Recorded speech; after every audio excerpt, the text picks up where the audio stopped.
Hey everyone, welcome back to No Code Minute. Today I want to just show you a pro tip. This is very helpful to know. I'll dedicate this pro tip to someone who taught me at Faye Watson from the Bubble Forum. Sometimes your page looks like this. See how the scrolling happens when there's nothing down there? It doesn't look very professional, and on a mobile phone it looks even worse because of the length of that empty space. So what can you do? Go up here to this search tool. We're going to click on element type.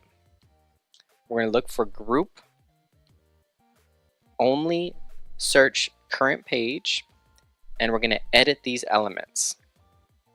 Go to collapse this element's height when hidden, and don't forget to apply changes to the elements.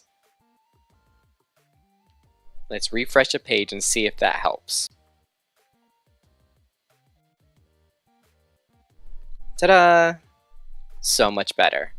No more scrolling. Awesome. Okay, well that's your No Code Minute for today. Stay tuned in for more tips coming your direction. Don't forget to subscribe to the channel.